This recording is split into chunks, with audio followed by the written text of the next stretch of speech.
Hello, BookTube. I actually had a couple of errands to run today outside of the house. I had to put on clothes and go out into the world, leave the girls for a little bit. And of course, when I do that, the reward that I give myself is to make a stop at the Brattle bookshop here in Boston, the used bookstore that I haunt and love. Uh, that has, for those of you who might not be new to the channel, it has outdoor sale carts of $1 books, $3 books, and $5 books. And one of the things that is definitely true about the sale carts is they don't just provide you with opportunities to revisit books or try something that maybe you didn't like the first time or have never tried. They don't just provide opportunities to do that. They also provide, I'm sure it's quite unintentional, accusations. Because when you encounter a book that's $1 that you've been on the fence about, or have been meaning to change your mind about, or meaning to re-examine, and it's sitting right there, and it's not a question of expense, really the $1, $3, $5 cards then throw the choice back on you. Do you have an open mind or don't you? Put your money, so to speak, where your mouth is, because it's so little money. And the first, I wanted to show you, I got 4 books today, and I wanted to show you the 4 of them, since you seem to like that. I certainly do. And the first of the 4 books is a perfect example of what I'm talking about. It's this thing. The Impossible H.L. Mencken, a gigantically generous collection of his writings that was compiled, I think, in 1990, 1991. It was a long time ago. It was the beginning of the 90s. It has a essay by Gore Vidal situating Mencken, and it has excerpts from a ton of his writing. Not just his political writing, but also his social writing, and also large, generous parts of his book writing. He wrote extensively on books throughout his whole career. I have always had a problematic relationship with Mencken. He's always struck me as an author who just loves the sound of his own voice, that primarily, and doesn't really care all that much what he's saying. I hated the fact that in his own lifetime he was striving so openly, so avariciously for the status of American sage, and I've hated the ripples, the little movements after his death to give him that status. And I confess that in the last 30 years or so, actually since 80s or the 80s or 90s, I have watched with kind of quiet approval as his reputation just disappears completely.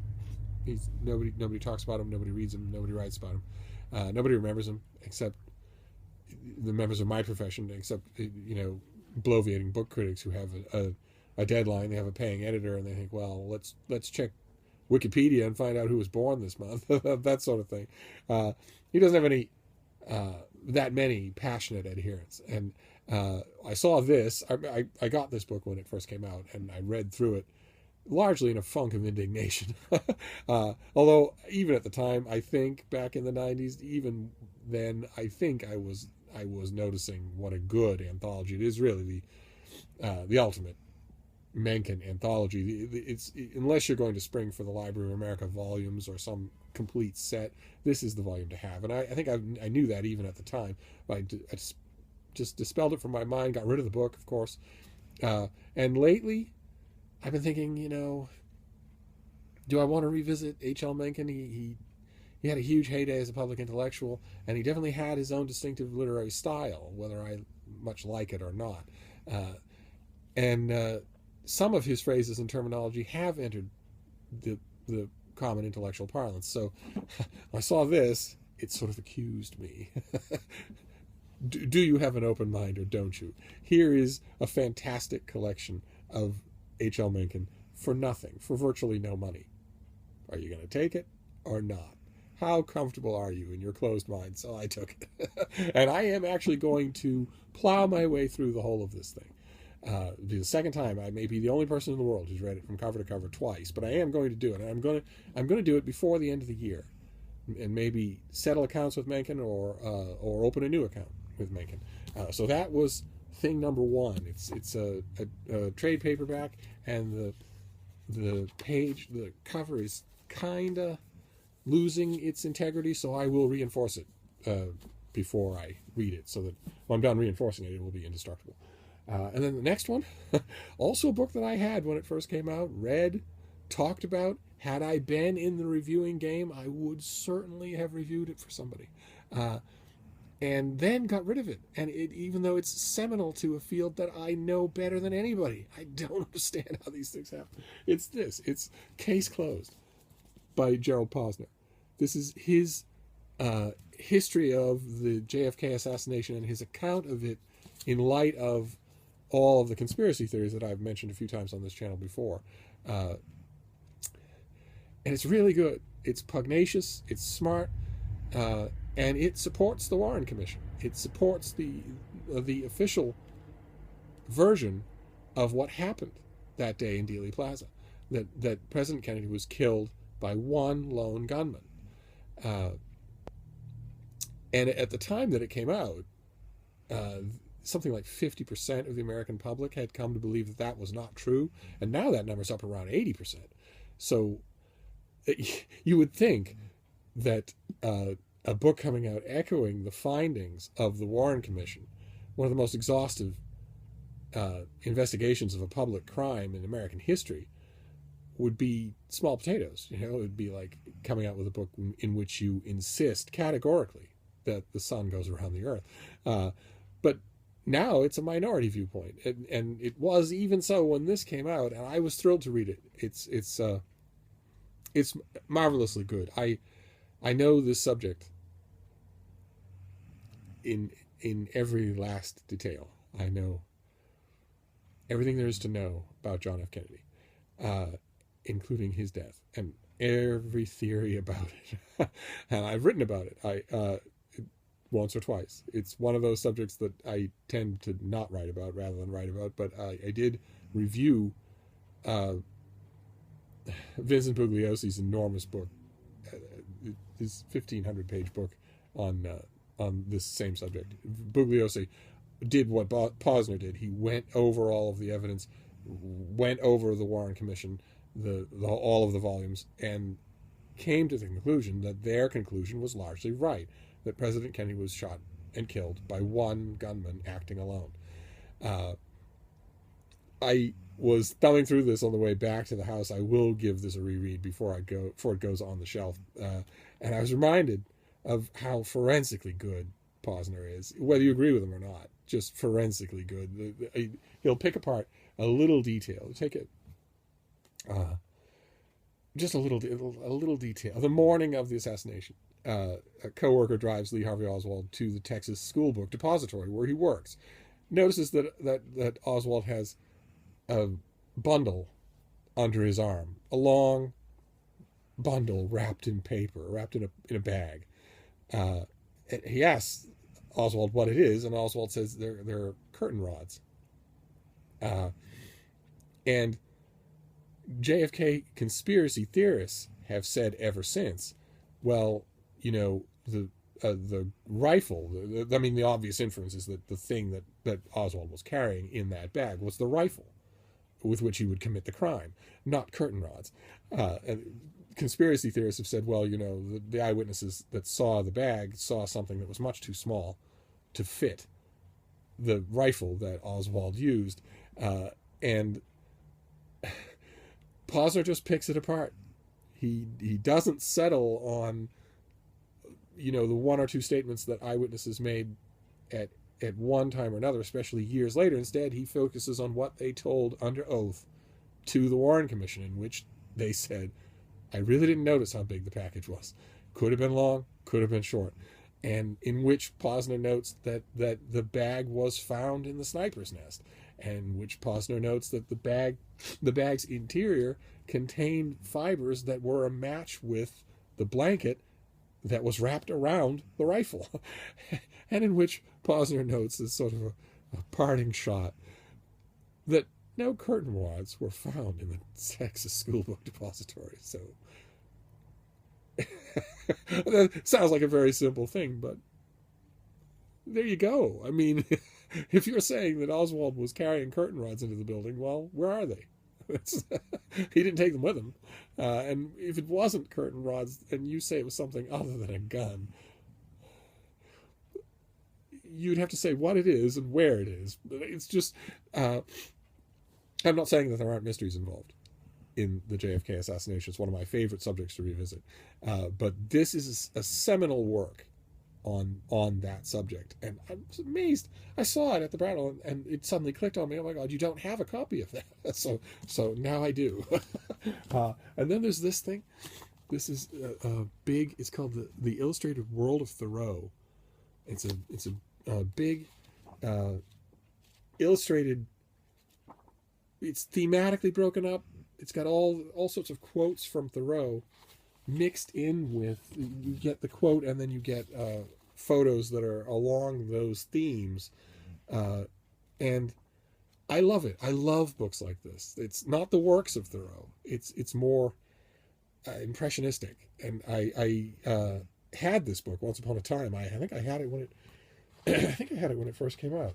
I periodically go back and forth. I oscillate back and forth over who I like better, Thoreau or Emerson. It's usually Emerson, but I think the year it was 1974. Oh my God! I think this year was a Thoreau year. And this also has an afterword, an essay by the great Loren Eiseley, who just got a Library of America volume of his own, 2-volume Library of America volume of his own writing, including The Immense Journey. I cannot recommend Loren Eiseley highly enough to you. I'm assuming that all of you know about Thoreau. Can't recommend him highly enough either. But I want to read you a bit of that. This video is going a little long, but we've only got one more book to do. His essay is called The Concord Lynx. And it starts off somewhere in the coverts around Concord. A lynx was killed well over a century ago and examined by Henry David Thoreau. Measured, in fact, and meditated upon from nose to tail. Others called it a Canadian lynx, far strayed from the northern wilds. No, insisted Thoreau positively, it is indigenous but rare. It is a night haunter, intelligent. It is a Concord lynx. On this he was adamant. Just this spring over in Vermont, a college girl told me that walking in the woods, her Labrador retriever had startled and been attacked by a Canadian lynx, which she had been fully competent to recognize. I was too shy, however, to raise the question of whether the creature might have been, as Thoreau defiantly asserted, a genuine New England lynx, persisting but rare since colonial times. Thoreau himself was a genuine Concord lynx. Of that there can be no doubt. We know the place of his birth, his rarity, something of his habits, his night travels. That he had, on occasion, a snarl transferred to paper, and that he frequented swamps, abandoned cellar holes, and wood lots. His temperament has been the subject of much uncertainty, as much, in truth, as the actual shape of those human figures which he was wont to examine, looming in fogs and midsummer hazes. Thoreau sometimes had difficulty in seeing men, or, by contrast, sometimes saw them all too well. Others had difficulty in adjusting their vision to the Concord lynx himself. With the result that a varied and contentious literature has come down to us. Even the manner of his death is uncertain, for though the cause is known, some have maintained that he benefited a weak constitution by a rugged outdoor life. Others contend that he almost deliberately stoked the fires of consumption by prolonged exposure to inclement weather. I know that it's just a quick excerpt and it's not on point, but I am hoping that you saw some of the magic there that is Loren Eiseley. And all of his writing is like that. So if you haven't read The Immense Journey, I guarantee you your local used bookstore will have a copy. It made him what in the old publishing world that I used to know was referred to as a pot of money. And never needed really to worry about money again at the sales of that book, but everything he wrote is great. But this is The Illustrated World of Thoreau. And then our last one is The Painted Wolves. This is by Jonathan Scott, and it is the wild dogs of the Serengeti Mara in Africa. These are African hunting dogs, African Cape hunting dogs. They're Lycaon pictus. They're the name actually, their Linnaean classification actually means painted wolf. They once upon a time roamed in enormous packs in sub-Saharan Africa, and were very good predators. Whenever there were predatory studies made, of percentages of successful kills matched against percentages of hunts undertaken, the hunting dogs were always up there at the front, as it would be true, with any canine pack. And this author is the photographer, and he fills this book with just incredible photography throughout. So there's also let me get you one more picture here. Yeah, see, he catches them in all of their social postures, which is really nice. There's no diagrams; you get to see what they're doing when they're mating, or when they're vulnerable, or when they're aggressive. But there's also, let me find you an example here. There's also artwork. Yeah, there are sketches as well that start every chapter, in which the author talks about their natural history, their behavior, their conservation. Now, this thing was done a long time ago, 1991, same as the Mencken. God, they didn't come from the same library. Person would be dead. Unless they came from my library. These lessons are all mine, because I had this once upon a time as well. When this book was made, the conservation part of the subject was touchy. Inroads were starting to be made into the hunting dog populations. They were starting to be scarcer and scarcer in places where you could once spot them all the time. I know this because they're mine, they're my people, and I have met them many times. I may be the only booktuber who has actually caressed the head of a wild African hunting dog. I'd find it hard to believe if there was a second person. And when I met them, I met them near to where this author spent most of his time. They were abundant, and now they are extremely endangered. They will certainly not live out the century in the wild. And the thing about them is they're intensely social, pack-oriented, roaming canines. More territory. They cover more territory even than timber wolves, which means that in the wild is the only place you're going to find them. If you take 2 or 3 of them and you put them in a zoo, even a generous zoo, they will go insane. They will, in about 12 hours, they will know every blade of grass in any kind of enclosure that you put them in. And after that, they'll go insane. They'll start that metronymic pacing. They'll start savagely attacking humans that come inside their enclosures instead of running from them or just watching them. Once upon a time, in the Serengeti, a large 30 or 35 pack of hunting dogs, if you passed them during the day and they weren't on hunt, they would just look at you. They would just watch you go with canine curiosity. Even if you were accompanied by a small crowd of adenoidal beagles with their white flag tails up in the air, all of them in one way or another in beagle fashion, trying to tell Africa to behave. Even so, they had the supreme confidence of knowing exactly where they stood in the world. Now, I haven't been to Africa in a long time, but I have friends still there, and they say you never see them anymore. And that's, of course, a shame. They are one of the many kinds of animals that cannot be transferred to a kept environment. They are out in the wild where farmers kill them at random, where people kill them for food, where they're hunting grounds and the animals that they prey on are also being killed off in massive numbers. This is another example of what we've encountered on this channel before, the Anthropocene, the new world order, the age being ushered in by humans literally killing everything around them.